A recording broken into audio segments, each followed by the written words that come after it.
अल्लाह की पिंडली खोली जाएगी तो वो पिंडली की वजह से मैदान महशर चमक उठेगा जैसा कि उसकी शान के लायक है।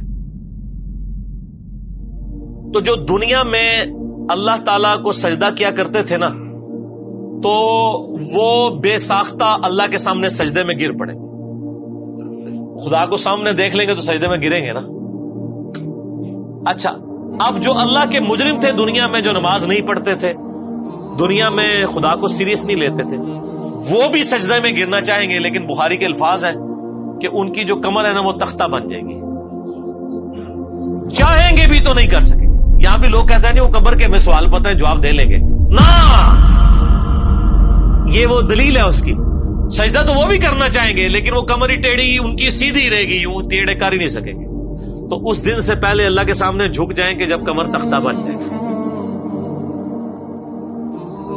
जिस दिन पिंडली से कपड़ा उठा दिया जाएगा और कुफ्फार सजदे के लिए बुलाए जाएंगे, फिर वो सजदा न कर सकेंगे। उनकी आंखें झुकी हुई होंगी और उन पर जिल्लत छा रही होगी, हालांकि पहले उस वक्त सजदे के लिए बुलाए जाते थे जबकि वो सही और सालिम थे।